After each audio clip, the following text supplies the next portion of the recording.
sekali berjabat tangan, illa ghufira lahuma, diampunkan Allah dosa mereka berdua. Meninggal emak kawan saya di jalan Simpang 3 sebelum Uwir masuk ke kiri, jalan apa namanya? Air dingin. Nah, jadi saya datang, lamanya meninggal, tegaklah kami, turun pejabat datang, kami pun berdiri lah. Lama juga waktu saya baru pulang dari Mesir, disalami pejabat inilah semua yang ada di situ. Pas giliran saya lewat dia, saya terkejut.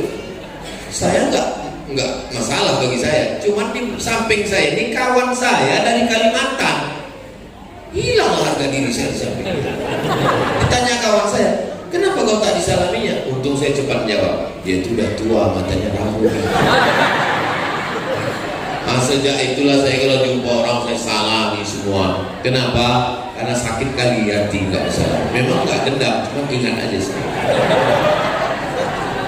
Kalau bersalaman tuh tengok mata orang. Nah, ini kadang bercakap lain, tangan lain. Iya, itu udah pulang kan? Orang ke sana, lambung sampai petangnya lebih apa aja. Ya kalau ke tangan, kalau dicucuk hidungnya.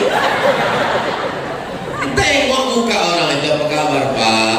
Apa kabar Bu? Sehat Bapak? Maka anak-anak kita ini kita ajarkan begitu. Ini sekarang banyak bahasanya karena kemarin pendidikan yang pakai online, bahasanya bahasa WhatsApp. Apa kabar? Sehat. Sudah berapa lama? 2 hari. Kita kalau ngomong itu kan ada ujungnya. Sehat Pak, sehat Bu, sehat Bang, sehat D. Sekarang tak ada intonasi, macam ngomong sama Google. Tak ada intonasi, tak ada senyum, tak ada tegur sapa. La salam wala kalam. Mengucapkan salam pun jangan-jangan lama-lama salam ASS WNWB. Gimana kita mau bisa punya perasaan? Manusia ini membedakan dia dengan robot itu karena ada tutur kata, ada budi bahasa, ada perasaan. Kalau tidak nanti kita jadi alat listrik, jadi produk Jepang semua kita. Apa beda kita dengan Robocop Transformer? Kita ini masih manusia. Ini yang di hadapan saya ini kan manusia semua kan? Manusia. Ada di sini yang diciptakan dari besi. Mana ada? Kita ini semua diciptakan dari tanah. Lalu yang disombongkan itu apa? Kalau ada orang di komplek Masjid Al-Ansor disombong, tanya dia, Bapak tercipta dari apa? Aku dari tanah. Kok sombong? Kosong-kosongan. Kalau memang betul manusia itu dari tanah, kenapa sifatnya beda-beda? Ya sesuai tanah kan beda juga. Kawan saya itu Pak Ustaz, iuran ditimpakan ke saya, semua kesulitan ditimpakan ke saya, semua masalah ditimpakan ke saya. Dia dari tanah, cuman dari tanah longsor. Itu mau menimpakan beban aja bawaannya. Nah, jadi kita ini yang membuat kita dikenang baik itu karena budi bahasa, tutur kata, sopan santun, toto kromo kata orang Jawa, tata krama kata kita orang Melayu. Maka ini kita jaga dengan baik. Ja'alnakum syu'uban wa qabaila, bersuku-suku, berbangsa-bangsa. Siapa yang paling mulia di antara kita? Apa kata orang Melayu? Ini bumi lancang kuning. Ini adalah negerinya orang Melayu. Ini adalah tanah kami. Tapi orang Melayu menerima siapapun yang datang ke Pekanbaru. Jalan yang paling besar, paling panjang di Pekanbaru adalah Jalan Jenderal Sudirman. Sudirman itu orang Melayu atau orang Jawa? Orang Jawa. Itu menunjukkan orang Melayu terbuka kepada siapapun. Ada orang Jawa sini? Pripun kabare, penjenenganipun ape? Sae. Banyak juga keluarga Jenderal Sudirman. Masuk kita ke Jalan Jenderal Sudirman. Sebelum sampai ke Tugu Zapin, belok kiri tengok gedung tertua terbesar, gedung kebanggaan orang Riau. Gedung apa namanya? Kaharudin Nasution. Orang apa itu? Mandailing Natal, Tapanuli Selatan. Di sampingnya gedung tinggi besar, gedung Suman HS. Kasibuan, sastrawan Melayu. Oh, yang menuliskan Pantun-pantun Melayu itu adalah Raja Ali Haji. Raja Ali Haji Bugis Makassar. Artinya apa? Siapapun yang datang ke bumi Melayu ini, selama dia berbahasa Melayu, di mana bumi dipijak, di situ langit dijunjung. Di mana jantan bertanja, di situ perempuan bertudung. Begitulah kita tinggal di bumi Melayu ini. Maka apapun suku, Pekanbaru penduduknya 1,2 juta orang. Suku yang paling banyak nomor 1 Minangkabau, nomor 2 Jawa, nomor 3 Melayu. Ustaz tahu dari mana? Datanglah ke sensus penduduk. Saudara yang dimuliakan Allah Subhanahu wa taala, artinya kita sudah bersama membaur, dan kita semua yang paling mulia. Inna akramakum indallah, yang paling mulia di sisi Allah bukan suku, tapi atqakum, orang yang paling takut, yang paling takwa. Maka tanamkanlah ke dalam diri anak kita takut sama Allah, takut sama CCTV, mati dimakan tikus kabelnya. Takut sama KPK, orang KPK pun tidur. Takut sama polisi, polisi juga manusia. Tapi kalau takut sama dia, siapa dia? La ta'khudhuhu sinatun. Anak ibu ajarkan itu. Nah, jangan kau korupsi, jangan kau makan haram, takut kau sama Allah. La ta'khudhuhu sinatun wala naum. Begitu. Ini banyak orang tua ngajarkan anak cepat tidur, ada hantu. Nah, itu maka orang kita dipercaya sama hantu. Saudara yang dimuliakan Allah Subhanahu wa taala. Apa nih Ustaz? Oh, pertanyaan. Patutlah datang pertanyaan. Rupanya 15 menit lagi waktu habis. Saya sudah daftar umroh, tapi duit belum ada terkumpul. Maksudnya baru bayar DP mau berangkat umroh. Mohon doanya supaya istri dimudahkan. Istri sudah daftar umroh. Mudah-mudahan doanya supaya istri dimudahkan untuk umroh. Nanti di akhir majelis kita sama berdoa supaya semua hajat-hajat kita dimudahkan Allah SWT. Bagaimana hukum jual beli online yang tidak langsung terlihat barangnya, selama transaksi itu tidak mengandung 3. Pertama, tidak ada gharar, gambling, judi tak jelas. Yang kedua, tidak ada zulm, aniaya. Yang ketiga, tidak ada yang namanya listiku, maka akadnya sah. Jadi misalnya saya mau membeli peci, saya mau beli peci merah online, saya cari peci merah online.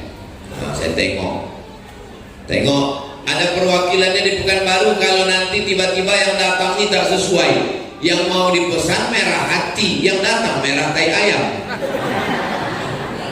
Harus sesuai. Kemana kita komplain? Nomornya ada apa tidak? Perwakilan di Pekanbaru ada apa tidak? Karena kebanyakan masalah judi online tak sesuai dengan judi online pula. Jual beli online tak sesuai dengan ekspektasi, tak sesuai dengan yang dibayangkan. Maka hukum asalnya akadnya sah. Di mana akadnya? Kan ada syarat jual beli di situ. Aku beli barang ini dengan harga 50.000 tunai, aku jual. Akad itu ada namanya ijab qabul, tapi ada namanya baik bil mu'athah. Ijab qabul itu, nah, saya beli duku di pinggir jalan, mau pergi ke Rokan Hulu, nampak saya langsat, berhenti, saya bayar. Bapak kok, mak, 50.000, saya kasih duit 15.000. Waktu saya ambil, apa kata dia? Jual yo. Saya bilang boleh. Nah, maka saat jual beli itu akad. Nah, ketika online, gimana mau bilang jual belinya? Itulah dia waktu kita mengklik itu. Waktu mengklik, apakah Anda suka barang ini? Yes. Apakah ukurannya cocok nomor 9? Yes. Apakah warnanya sesuai dengan keinginan Anda? Yes. Nanti kalau tidak sesuai, komplain ke nomor ini. Yes. Perwakilan kami di Pekanbaru ada di Jalan Purwodadi dekat Masjid Al-Ansor. Iya, pindah ya. Maunya menipu dia. Yes. Saat kita mengokekan semua itu, itulah. Tapi kalau yang menjual penipu, ada unsur tipu, ada unsur horor tidak jelas gambling, ada unsur zulm aniaya, jangan. Maka cerdas bermedsos. Apalagi kalau sampai akad nikahnya medsos. Pas datang yang dipesan hitam manis, yang datang hitam metalik. Bagaimana menyikapi teman yang beda mazhab? Saya jangankan beda mazhab, beda agama datang ke rumah saya. Banyak tamu beda agama datang ke rumah. Datang orang beda agama, pas kami acara baca doa. Bapak, mohon maaf Pak Ustadz, saya Katolik katanya. Bapak duduk dulu sini. Duduk di sini, datang Habib, kata Habib kalau mau ikut sholat, nggak apa-apa juga. Kan tinggal login aja. Masalah sunat nanti kita atur. Bapak duduk dulu sini, kami sholat dulu. Nanti habis sholat baru kita duduk bersama. Beda agama aja bisa, masa beda mazhab? Beda mazhab, mazhab apa? Mazhab Maliki. Mazhab Maliki kalau bersentuh laki-laki perempuan tak nafsu tak batal. Kalau mazhab Syafi'i batal. Berkawanlah saya sama orang mazhab Maliki. Terus kemudian saya mau pergi bersentuh kebetulan saya orang salaman, saya udah tahan gini. Kadang orang-orang salaman saya jauh, jadi dekat-dekat kayak belajar, kenapa batal? Lalu saya wudhu lagi. Dia tidak wudhu lagi, dia tidak saya salahkan. Karena Maliki juga masih ahlus sunnah wal. 4 imam mazhab itu ahlus sunnah semua. Imam Hanafi, Imam Maliki, Imam Syafi'i, Imam Hambali. Ahlus sunnah wal jamaah. Apa masalahnya? Yang jadi masalah beda mazhab dibid'ah-bid'ahkannya kita. Jadi masalahnya bukan pada mazhabnya, bedanya itu adalah dia membid'ahkan kita. Saya 2 tahun tinggal di mazhab Maliki. Di mana? Waktu di Maroko. Maroko itu mazhabnya Maliki. Bagaimana mazhab Maliki itu Pak Ustaz? Kalau sholat tangannya lepas ke bawah. Allahu Akbar. Tapi saya sholat di belakang tetap begini. Tidak pakai bismillah. Allahu Akbar. Alhamdulillahirabbil alamin. Subuhnya kunutnya setelah ayat. Walam yakul lahu kufuwan ahad. Kalau dia baca kunutnya tak bunyi. Kalau dia rukuk, Allahu Akbar. Tak masalah. Saya tetap sholat. Saya kuliah di Al-Azhar, dosen saya mazhabnya Hanafi. Dia ngajar Hanafi, saya mazhab Syafi'i. Tak pernah ada masalah. Lalu kenapa bermasalah dengan Wahabi? 3 yang tak pernah ketemu titik. Pertama, dia membid'ahkan saya karena saya buat maulid. Abdul Somad kau buat maulid, kau pelaku bid'ah dolalah, kau neraka jahanam. Saya ceramah maulid 10 kali, berarti saya udah 10 kali masuk neraka. Jadi bukan masalah mazhabnya. Mazhab Maliki bisa bertangga, mazhab Hanafi bisa, tapi memang yang satu ini tak bisa. 3 simpangan. Karena dia melihat saya sebagai pelaku bid'ah. 2, saya berdoa bertawassul. Ya Allah, aku bertawassul kepadamu berkat Syekh Abdul Qadir Al-Jilani, berkat Syekh Bahauddin Naqsyabandi, berkat Nabi Muhammad. Bagi mereka bertawassul itu syirik. Orang yang bertawassul berarti musyrik. 3, saya kalau baca ayat mutasyabihat saya takwil. Muka Allah, tangan Allah, kaki Allah, betis Allah, itu saya takwil. Bagi mereka mentakwil itu kafir. 3 simpang ini kita yang tak bisa bersama. Pertama, mereka membid'ahkan saya. Kedua, mereka mensyirikkan saya. Ketiga, mereka mengkafirkan saya. Termasuklah masjid ini dulu pernah banyak Wahabi. Waktu saya pertama datang kemari disobek orang untuk baleho saya. Saking bencinya dia menengok Abdul Somad. Habis kebencian orang itu ke Abdul Somad sampai tak benci lagi sama iblis. Iblis pun kata iblis, kok gak benci lagi dengan aku gitu? Enggak, kemana kebencianku? Udah aku habiskan ke Abdul Somad. Beda mazhab, 4 mazhab itu tidak pernah bermasalah. Yang bermasalah adalah orang yang membid'ahkan, mensyirikkan dan mengkafirkan hanya pada perkara-perkara khilafiyah. Jelas? Bagaimana cara mendidik anak agar cinta Al-Quran? Anak cerminan kita. Jadi kalau di rumah kita putar Quran 24 jam, MP3 Quran, speaker Quran, insya Allah anak suka dengar Quran. Tapi kalau kita bermimpi anak dengar Quran, sementara di rumah kita kabi kaci kaci coach kotange, cinta satu malam, selimut tetangga, pulang-pulang berbadan 2. Gimana dia mau suka Quran? Kita pun sambil memasak Bismillahirrahmanirrahim Ar-Rahman, itu yang dia dengar. Maka kita dulu membuat dia cinta kepada Quran. Maghrib ke Isya kalau tak ada pengajian, buat di sini mintakan adik-adik mahasiswa dari UIR mintakan dia mengaji. Kita iuran untuk memberikan honor kepada guru mengaji supaya anak-anak kita belajar Al-Quran. Di rumah ayahnya baca Quran. Tapi orang tuanya juga baca Quran. Anak-anak itu tak bisa disuruh baca Quran. Ayah tak baca, ayah sudah dewasa. Tak bisa begitu. Anak-anak ini mesti kita tenteng tangannya, kita ambilkan, kita membelikan Quran. Ini hari lahir kau nak, aku ingin kau baca Quran. Belikan Quran besar, ada Qurannya, ada tajwid berwarna, ada makna kosakata, ada tafsirnya, ada asbabun nuzulnya. Kasih ke dia, bukakan. Untuk istri kasihkan. Sini anak baca. Selesai anak baca. Istri baca. Anak paling kecil baca Iqra. Udah selesai kalian baca, udah tutup. Ayah nggak baca, udah mau masuk waktu Isya. Padahal ayahnya rupanya baru Iqra 1. Kepala rumah tangga jangan malu, cari guru mengaji, minta sama Ustaz Allah, Ustaz kasih saya guru ngaji privat untuk 4 mata sama saya. Ini harkat martabat saya juga ini. Apakah boleh merayakan Maulid Nabi dan Isra Mi'raj? Ini tadi udah kena virus Wahabi tadi.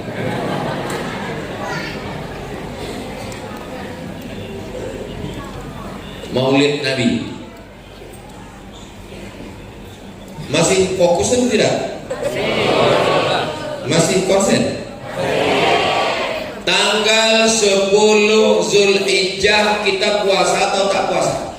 10 Zulhijjah, 10 Muharram puasa atau tak puasa? Puasa. Kenapa kita puasa 10 Muharram? Karena Allah, kalau saya bertanya kok saya jawab, itu saya jawab sendiri. Saya nggak pernah mempermalukan jamaah. Kenapa kita berpuasa 10 Muharram? Karena hari itu Allah menyelamatkan Nabi Musa dan menenggelamkan Fir'aun. Peristiwanya kan sudah terjadi ribuan tahun yang lalu kan. Nanti kalau Muharram 10 Muharram 2025 kita puasa atau tidak? Puasa. Padahal peristiwanya kan sudah terjadi kan. Nah sekarang saya tanya, kalau selamatnya Nabi Musa kita bersyukur, adakah nikmat yang lebih besar daripada selamatnya Nabi Musa? Ada. Apa itu? Lahirnya Nabi Muhammad SAW. Jelas dasar pengambilan maulid? Jelas? Jangan bilang jelas karena takut bunyi saya mau. Kalau tadi waktu Ustaz itu bilang cerita itu jelas? Tidak. Kenapa kau ngantuk? Takut Ustaz itu ngantuk. Itu bukan asal-asalan dari otak saya. Itu dari kitab Al-Hawi lil Fatawi. Al-Hafiz artinya hafal 300.000 hadis. Al-Hafiz Jalaluddin Abdurrahman As-Suyuti dalam kitab Al-Hawi lil Fatawi mengutip pendapat Al-Hafiz Ibnu Hajar Al-Asqalani. Apa kata Imam Ibnu Hajar? Kalau selamatnya Nabi Musa diulang tiap tahun, maka ada yang lebih besar daripada selamatnya Nabi Musa, lahirnya Nabi Muhammad sallallahu alaihi wasallam. Paham? Masih mau dalil lagi? wa dzakirhum bi ayyamillah. Ingatkan umat ini tentang nikmat-nikmat Allah. Ingatkan nikmat sehat, ingatkan nikmat duit, ingatkan nikmat mata, ingatkan nikmat telinga. Tapi ada nikmat yang terbesar di antara semua nikmat. Nikmat apa? Lahirnya Nabi Muhammad sallallahu alaihi wasallam. Itulah maka dibuat maulid. 3. Ketika sahabat Nabi sekaligus pakcik Nabi namanya Abbas bermimpi. Riwayatnya ada dalam Sahih Bukhari. Abbas bermimpi berjumpa dengan saudara kandungnya namanya Abu Lahab. Ditanyanya dalam mimpi itu, "Hai Abu Lahab, kau di mana sekarang?" Kata Abu Lahab, "Ya masuk neraka lah. Tabat yada Abi Lahab." Khuffifa alayya fi kulli itsnain li'taqi Suwaibah. Tapi azabku diringankan setiap hari Senin karena aku membebaskan Suwaibah. Waktu Nabi lahir, yang membawa berita itu namanya Suwaibah. Siapa namanya? Suwaibah. Datang Suwaibah. "Wahai Tuan Abu Lahab, ya, keponakanmu sudah lahir. Siapa namanya? Laki-laki apa perempuan?" "Laki-laki." Kata Abu Lahab, "Saking senangnya aku keponakanku lahir, adikku sudah mati, gak apa-apa karena anaknya hidup. Maka kau Suwaibah, bebaskan dari budak." Dibalas Allah, senangnya Abu Lahab setiap hari Senin azabnya diringankan karena senang menyambut kelahiran Nabi Muhammad sallallahu alaihi wasallam. Jelas? Bersairlah ulama namanya Al-Hafiz Al-Maqdisi dalam 6 bait syair. "Idza kana hadza kafiran ja'a dhammuhu tabat yadahu fil jahimi mukhlida ata annahu fi kulli yawmin itsnaini abada yukhaffaf anhu al-'adzabu masruran bi ahmada fa kaifa billadzi tula umruhu fa kaifa billadzi tula umrihi bi ahmada masruran wa mata wahida." Kalau Abu Lahab yang dijamin masuk neraka, ringan azabnya tiap hari Senin karena senang menyambut kelahiran Muhammad, apalagi orang beriman yang senang menyambut kelahiran Muhammad dan mati dalam bertauhid. Taulah bertauhid. Jelas? Jadi kalau ada orang nanya, jawab. Saya tidak akan pernah bosan menjawab tentang maulid ini. Kenapa? Selama mereka tak bosan membid'ahkan, saya pun tak pernah bosan menjelaskan. Ini masalah sama orang ini kan masalah capek aja. Kalau kita capek dia menang. Kalau capek kita, misalnya saya tadi ditanya, "Ustaz tentang maulid," aku udah capek dah, menang dia. Makanya maulid saya jawab terus. Begitu juga maulid. Kalian jamaah Al-Ansar tak buat maulid, kami udah capek bos, menang dia. Makanya kami buat maulid arba'in 40 malam. Bina.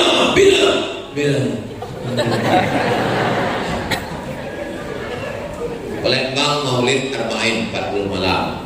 Aceh maulidnya 90 malam. Aceh maulidnya 3 bulan. 1 hari 3 kali. Pagi, siang, malam, cuma makan obat. Makanya di Aceh tak mempan dia capek. Bina orang Aceh tak begadang maulid tengah malam, minum kopi Aceh, lapar makan mie Aceh. Mana telawan dia? Kita asam pade kali kone encret sakit kok.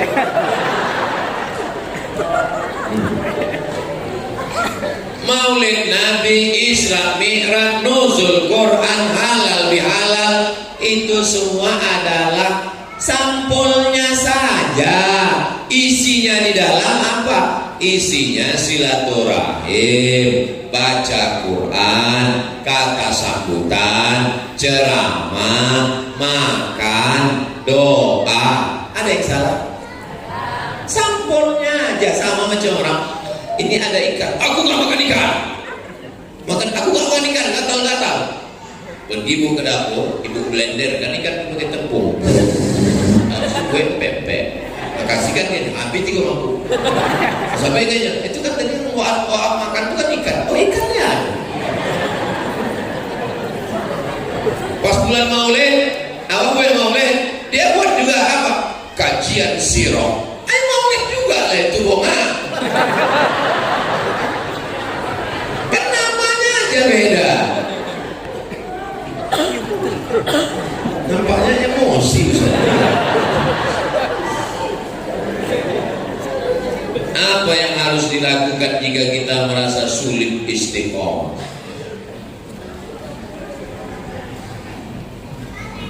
Ya Rasulullah, kasih aku satu nasihat, jangan banyak-banyak.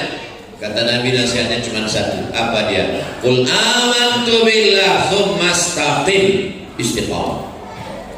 Beramal, iblis bisa. Iblis itu amalnya 7.000 tahun. 1.000 tahun naik langit 1, 1.000 tahun naik langit 2, 1.000 tahun naik 7.000 tahun sejajar sama malaikat Jibril. Jadi kalau mengandalkan amal, iblis bisa.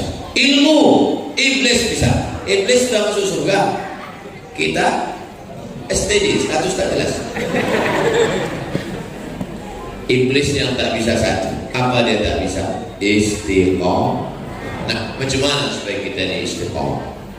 Yang pertama, kita mesti taubat.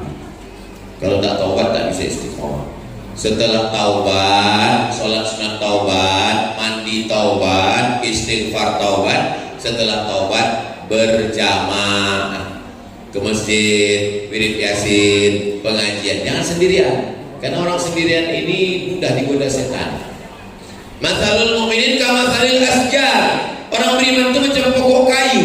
Kalau pokok kayu sendiri datang angin patah, tapi kalau pokok kayu ramai, dia dipukul angin, dia saling bersandar. Ya suddu ba'duhu ba'dha, saling menguatkan. Pertama, taubat. Yang kedua, berjamaah. Yang ketiga, insya Allah pasti istiqomah. Yang keempat, husnul khatimah. 4 ini sepaket ini. Yang pertama, taubat, hijrah. Setelah hijrah, berjamaah. Setelah berjamaah, istiqomah. Buahnya adalah husnul khatimah. Kenapa kita susah istiqomah? Karena sendirian. Makanya ada pengajian datang. Saya kalau sendirian, ya saya istiqomah. Tapi saya dibawa oleh Ustaz Alno. Ustaz Alno yang mengatur semua jadwal 20 jam bersama Ustaz Abdul Somad. Dibawanya saya dari mulai pagi tadi SMK 2. Habis itu pergi tak kemana-mana, pokoknya tak ingat-ingat lagi.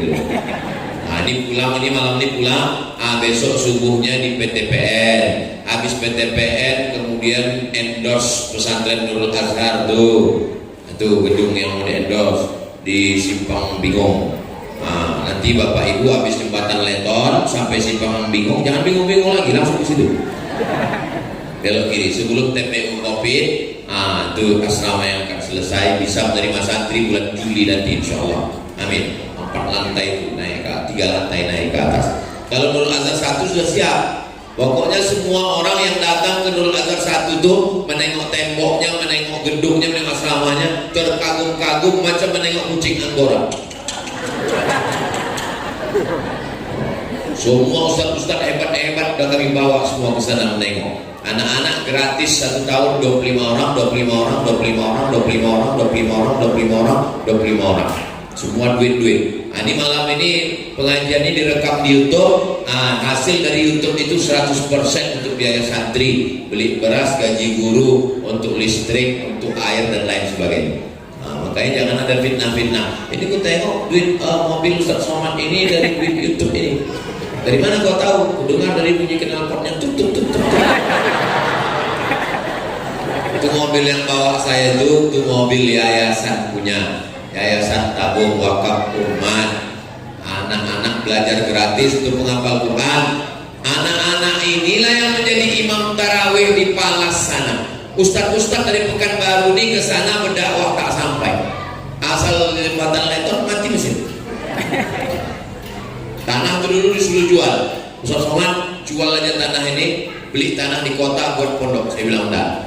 Pokoknya saya meletakkan batu pertama. Apa kata orang? Nanti kalau dibuat pesantren sana siapa yang datang? Berdatangan ulama-ulama menghatamkan Sahih Bukhari sana, menghatamkan Sahih Muslim sana. Syekh Usama Al-Azhari, penasehat Presiden Mesir, datang. Buya Yahya berkali-kali datang. Ustadz Hanan At-Taki datang. Ustadz Taki Malik datang. Sampai siapa pun dari bawah, siapa namanya? Syekh Nuruddin Marfu Al-Banjari Al-Makki, sampai yang tak Islam. Daniel Mananta sama istri pun dari bawah situ. Nengok dia, mantap nih pondoknya Ustaz. Tengoknya semua kamar-kamar, tempat tidur semua mantap, berkelas. Jadi jangan ragu, jangan khawatir. Kalau kita sudah berjamaah, insya Allah buahnya istiqomah. Orang yang istiqomah, innal ladzina qalu rabbuna Allah tsumma istaqamu. Orang yang istiqomah, tatanazzalu alaihimul malaika, turun malaikat. Apa kata malaikat? Waktu mau mati nanti, pas mau mati datang malaikat. Kata malaikat, alla takhafu, jangan doa takbir, wala tahzanu, jangan sedih. Orang yang mau mati itu dua perasaannya. Pertama takut, yang kedua sedih. Takut sakratul maut, takut azab kubur, takut padang mahsyar, takut titian siratal mustaqim, takut timbangan amal, takut masuk neraka. Kata malaikat, jangan kau takut. Wala tahzanu, jangan sedih. Sedih meninggalkan anak, sedih meninggalkan bini, sedih meninggalkan motor baru DP belum sempat kredit. Jangan sedih, kata malaikat. Setelah itu apa kata malaikat? Pesan yang ketiga, wa abshiru bil jannati allati kuntum tu'adun. Berbahagialah engkau karena kau dijanjikan Allah masuk surga. Sebelum nyawa keluar, malaikat mengepakkan sayapnya. Nampaklah tempat kita di sayap malaikat itu rupanya bertetangga dengan jamaah Masjid Al-Ansor. Ibu sama bapak masih mau bertetangga di surga? Dari bunyinya macam tak mau. Soalnya pernah saya tanya di tempat jamaah, ibu mau masuk surga sama bapak-bapak ibu-ibu yang ada di sini? Enggak, kenapa kalian enggak mau? Di dunia aja kami udah enggak tahan bosan.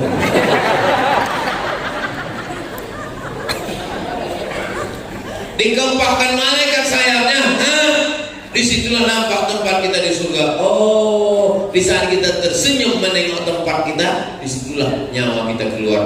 Mati dalam keadaan husnul. Mudah-mudahan kita semua husnul. Kalau ada orang sakit, tengok. Saya dalam sebulan saya usahakan sekali dua kali nengok orang sakit. Kalau dapat saya kabar ada orang sakit, langsung saya ke rumah sakit. Kalau ada orang meninggal, tengok. Syukur-syukur masuk menengok liang lahat, itu membantu kita istiqomah. Kalau tengok orang sakit, rumah sakit jangan terlalu jujur.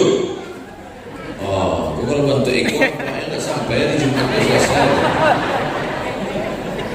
Doakan, Ustaz, saya divonis dokter katanya saya mau mati nih Pak Ustaz. Apa? Kapan pula dia jadi juru bicara Tuhan? Dia percaya itu. Berapa banyak jamaah yang divonis mati, dokternya mati duluan. Bangkitkan semangat dia. Alhamdulillah aku kalau dijunguk Ustaz Somad itu bangkit semangat. Tapi begitu datang yang lain aku down langsung. Kalau ada orang-orang yang membuat down semangat, kunci pintunya nggak masuk.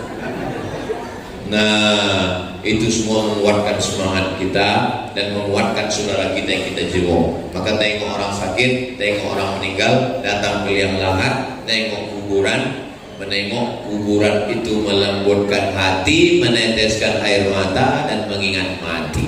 Ada nasihat yang tak berbunyi, tak bersuara. Itulah dia kematian. Mudah-mudahan kita termasuk orang yang diberikan Allah mengambil nasihat dari semua ini. Alam tak gampang menjadi, tidak mesti baca kitab, bisa baca kitab bagus, tapi jalan di kuburan pun menengok. Alhamdulillah saya tinggal di jalan Kamboja, Ripo Panjang. Di jalan Kamboja itu di pintu gang itu kuburan, jadi tiap hari saya lewat kuburan.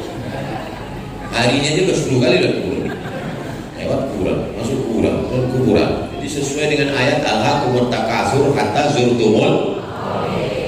Hafal semua baik. Itulah yang dapat saya sampaikan di akhir majelis.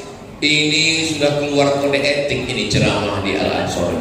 Tadi dimulai 8:30, sekarang sudah jam 10 kurang 15. Jadi nanti kalau ditanya orang, Ustaz di mana-mana ceramah 1 jam, kenapa di Al Ansor itu lewat 15 menit? Itu kawan lama, jadi boleh. Mudah-mudahan Allah menyampaikan segala hajat-hajat kita. Yang sakit-sakit diangkat penyakitnya.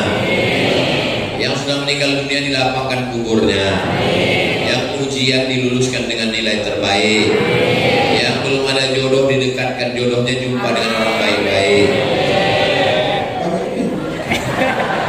Ala hadhihi niyah al-Fatihah. A'udzubillahi minasyaitonir rajim. Bismillahirrahmanirrahim. Alhamdulillahirabbil alamin. Arrahmanirrahim. Maliki yaumiddin. Iyyaka na'budu wa iyyaka nasta'in. Ihdinas siratal mustaqim. Siratal ladzina an'amta 'alaihim ghairil maghdubi 'alaihim waladdallin. Amin.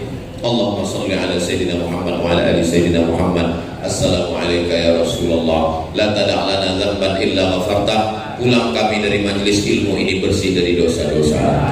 Wala dainan illa qadaita. Tolong kami lepas dari hutang piutang riba. Wala aiban illa satarta. Tutupi aib cacat diri kami ya Allah. Wala musafiran illa wasalta. Yang musafir sampaikan ke tujuan dengan selamat. Wala maridan illa syafaita. Ada yang sakit angkat penyakitnya, sehatkan ya Allah. Wala mayyitan illa rahimta. Yang sudah meninggal dunia lapangkan kuburnya. Wala mumtahinan illa najahta. Yang ujian luluskan dengan nilai terbaik. Wala aziban illa zawajta. Yang belum menikah jumpakan dengan jodoh yang baik-baik. Wala raghiban illa anjabta. Yang belum punya keturunan berikan anak-anak penghafal Quran mujahid fi sabilillah. Wala hajatan min hawaijid dunya wal akhirati la qarida wala nafiha shalah. Segala hajat dunia hajat akhirat baik bagi kami dan engkau ridha illa qadaitaha wa yassarta. Mudahkan dan tunaikanlah. Rabbana fil lana dzunubana wa liwalidayna warhamhuma kama rabbayana shaghira. Rabbana hab lana minas shalihin. Allahumma ij'al hadzal balada baladan amina. Jadikanlah Riau baldatun thayyibatun wa rabbun ghafur. Allahumma dafa'an al-wala wal waba wal fahsya wal riba wal zina wal munkar. Selamatkan Riau Indonesia dari malapetaka, bencana, riba, zina, LGBT, perbuatan keji dan munkar. Rabbana atina fid dunya hasanah wa fil akhirati hasanah wa qina adzabannar. Wa sallallahu ala sayyidina Muhammad wa ala alihi wa sahbihi wa sallam walhamdulillahi rabbil alamin. Taqabbalallahu minkum.